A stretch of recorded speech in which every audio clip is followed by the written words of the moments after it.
मेरी फिल्म सत्यमेव जयते 2 भी अभी रिसेंटली रिलीज हुई है। Hi, my name is Khushboo Kamal, I am an actress and welcome to join films.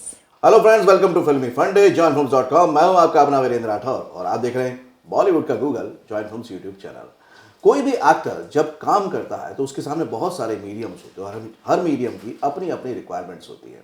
वो क्या होती है, कैसे काम करते हैं, बताएंगे आज मेरे साथ Khushboo Kamal. Welcome to join films Khushboo. Thank you so much Virendra ji. अभी जो प्रोजेक्ट चल रहे हैं आपके, वो कौन कौन से हैं? अभी रिसेंटली मैं एक शॉर्ट फिल्म के लिए मेरी एक बातचीत चल रही है, बट अभी शूटिंग पे हमें एक वेब सीरीज है, उसकी शूट पर बहुत जल्द जाने वाले हैं हम लोग। Within a week will start shooting for that. Okay, तो ये तो हो गया आपके करंट प्रोजेक्ट। ये करंट प्रोजेक्ट कौन कौन से कर चुके हैं आप? Started basically as a theatre actor in Lucknow and then move to Bombay and then यहाँ पर मैंने जो मेरा सबसे पहला शो था वो सहारा पर पिया का घर प्यारा लगे, वो मेरा शो था। उसके बाद बैक टू बैक मैंने कई शोज़ किए। FIR किया 300-400 एपिसोड्स एंड आफ्टर दैट भाभी जी घर पर है उनका ही। उसके अलावा जीजा जी छत पर है एंड देन अभी लास्ट मेरा जो शो ऑफ एयर गया है that is barrister Babu on colours and मेरी फिल्म सत्यमेव जयते 2 भी अभी रिसेंटली रिलीज हुई है। ओके, मतलब फिल्म भी कर लिया, टीवी भी कर लिया, वेब सीरीज भी कर लिया, शॉर्ट फिल्म भी कर रहे हैं। तो इतने सारे मीडियम में जब आप काम करते हो तो चूज़ कैसे करते हो कि मेरे को नहीं, कई लोगों का होता है ना कि मेरे को फिल्म ही करनी है ना, मेरे को टीवी ही करना है, तो ऐसा चूज़ करते हो या जो भी काम आता है और आपको अच्छा लगता है आप कर लेते हो? To be very frank, very honest, मैं बोलूँगी पहले चूज़ नहीं करती थी जब नई नई आई थी, क्योंकि उस समय काम मिलना ही एक बड़ी बात थी। तो काम आ रहा है वो टीवी के लिए आ रहा है, फिल्म्स के लिए आ रहा है उस समय, क्योंकि अभी पिछले 4-5 सालों से ये OTT का दौर स्टार्ट हुआ है। उससे पहले ये दौर नहीं था, तो टीवी और फिल्म्स के लिए ही काम करती थी। तो उसी बीच में सबसे पहले टीवी किया, फिर फिल्म्स में अंकुरोड़ा मर्डर केस भी उसी दौरान की 2013 में, फिर मिसिंग ऑन अ वीकेंड भी उसी दौरान की। बट अब OTT, तो काम करते करते एज एन एक्टर अपने ऊपर एक कॉन्फिडेंस आया है कि yes I am a very good actor. पहली चीज़, एक खुद आप एज ए कलाकार, आपका अपने ऊपर भरोसा कि कोई भी किरदार आपको दिया जाएगा तो आप करेंगे। वो जब कॉन्फिडेंस आ जाता है तब आप थोड़ा सा स्क्रिप्ट के लिए चूजी होने लगते हैं और फिर आप डिसाइड करते हैं कि हाँ, अभी एक सर्टेन टाइम के बाद टीवी नहीं करना है, अब फिल्म्स करनी है और अभी एक और माध्यम आ गया है OTT, तो OTT करना है। तो अभी यस, अगर आप मुझसे पूछेंगे तो मैं थोड़ी चूजी हो गई हूँ, बट टीवी के लिए ना नहीं बोलती हूँ, बट हाँ रोल्स चूज करती हूँ। रोल चूज करते हैं। हाँ। अब जब इतना काम मिल रहा है कि आप चूजी हो गई हो, तो ये इसके पीछे की जो तैयारी है वो कितनी तगड़ी थी? तैयारी तो तगड़ी थी नहीं, तैयारी अभी भी है, क्योंकि एज एन एक्टर आपको हमेशा अपने आप को तैयार रखना पड़ता है।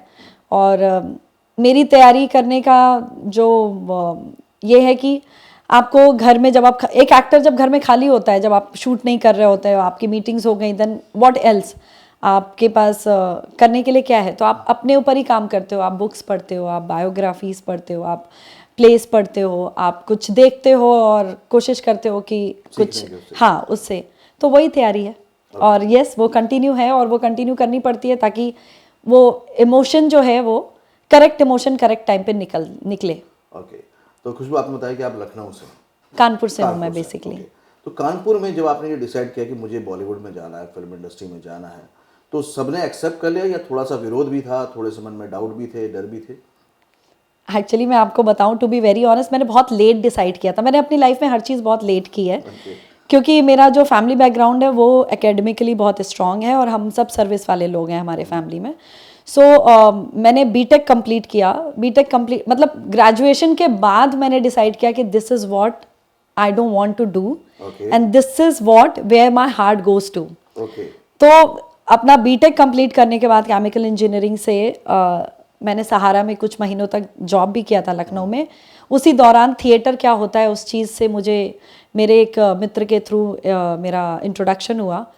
फिर जब मैंने थिएटर में 3 महीने का वर्कशॉप किया और 3 महीने के वर्कशॉप के बाद जब पहला प्ले किया, तो उसके बाद मैंने डिसाइड कर लिया कि बस ये वो है जो मैं करना चाहती हूँ। And then I leave my job and I decided, I sit with my parents और उनसे बातचीत करके मैंने उन्हें बताया।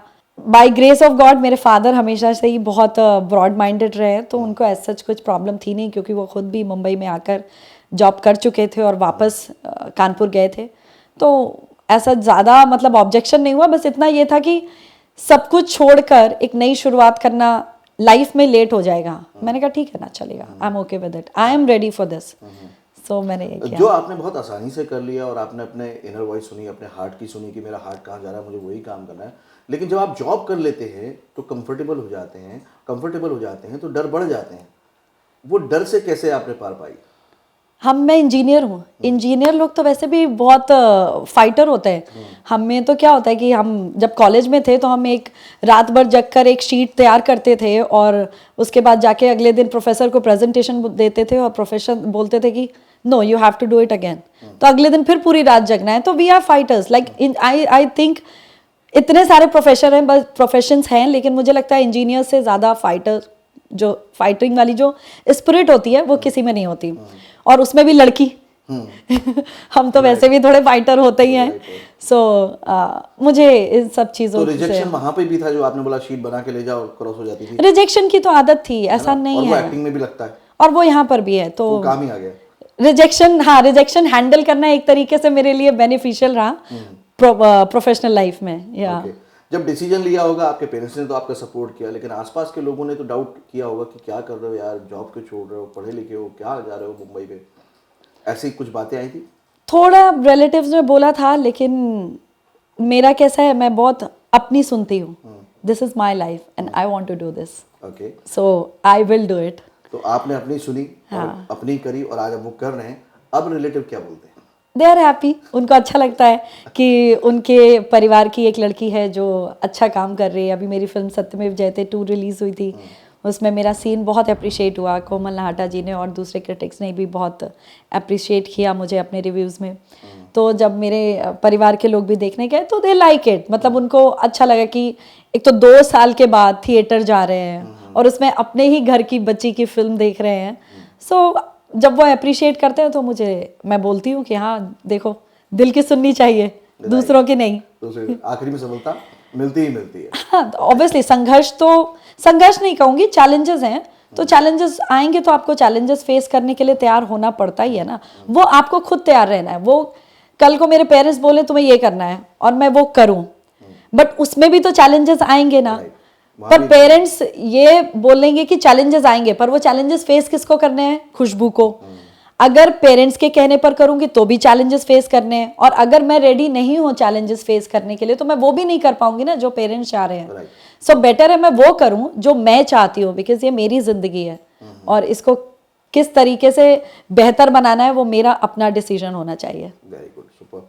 आप इंस्पायर कर रहे हैं बहुत सारे लोगों को, खासतौर से उनको जो लोग बोलते हैं कि यार सोशल मीडिया पे खासतौर से होता है ना, आउटसाइडर को बॉलीवुड में एंट्री नहीं मिलती, सपोर्ट सिस्टम नहीं मिलता।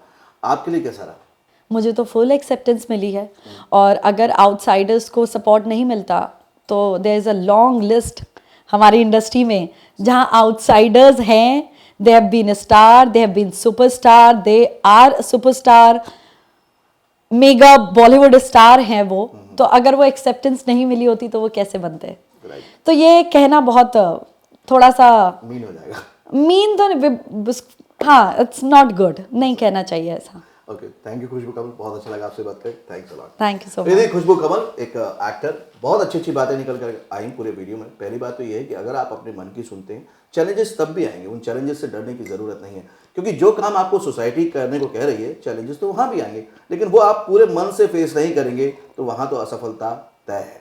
लेकिन यहाँ पर क्योंकि आप मन से कर रहे हैं तो आज नहीं तो कल, कल नहीं तो परसों सफलता जरूर मिलेगी। अगले वीडियो में फिर से मिलूंगा, तब तक देखते रहिए, सीखते रहिए, चमे रहिए। All the very best. Hello friends, film celebrity और जॉइन फिल्म्स मेंटोर्स की एक्टर मास्टर क्लासेस देखने के लिए डाउनलोड कीजिए जॉइन फिल्म्स ऐप।